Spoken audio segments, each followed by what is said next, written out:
பிரியத்துக்குரியவர்களே, லூக்கா 22:48 இயேசு அவனை நோக்கி, யூதாசே, முத்தத்தினாலேயா மனுஷகுமாரனை காட்டி கொடுக்கிறாய் என்றார்.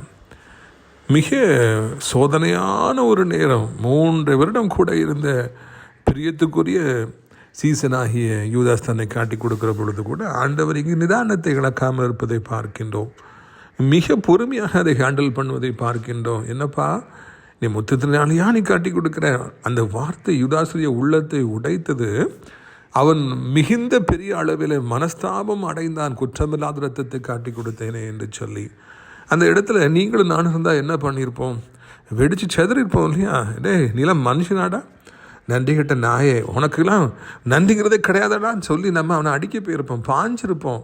அவனை அப்படி முடிஞ்ச கெட்டவன் சொல்லி கூட நம்ம திட்டியிருப்போம். ஆனால் ஆண்டவர் அதை எவ்வளவு ஸ்மூத்தாக, எவ்வளோ பொலைட்டாக ஹேண்டில் பண்ணுறாரு. பிரியத்துக்குரியவர்களே, நம்முடைய வாழ்க்கையில் இது ஒரு மிகப்பெரிய பாடம். எவ்வளவு தவறு நடந்தாலும், நம்பியவர்கள் எவ்வளவு முட்டாள்தனத்தை செய்தாலும், அவர்கள் சொதப்பினாலும், இல்லாவிட்டால் இதே போல துரோகத்தை செய்தாலும், எவ்வளவோ தவறுகள் கண்களுக்கு முன்பு நடந்தாலும் நாம் நிதானத்தை இழக்க வேண்டிய அவசியமே இல்லை. ஆண்டவர் இதையெல்லாம் தாண்டி நமக்கு உதவி செய்வதற்கும் ஏற்பட்ட சேதாரத்தை சரி செய்வதற்கும் வல்லமை படைத்தவராக இருக்கின்ற பொழுது நாம் ஏன் நிதானத்தை இழக்க வேண்டும், கோவப்பட வேண்டும், வெடித்து சிதற வேண்டும்? எல்லா நாட்களும் அமைதியாக இருப்போம். அப்பொழுது ஆண்டவர் மிகப்பெரிய வெற்றியை தருவார். அது நம்முடைய ஹெல்த்துக்கு கூட மிகவும் நல்லது. நமக்கு ஆபத்து வரவே வராது.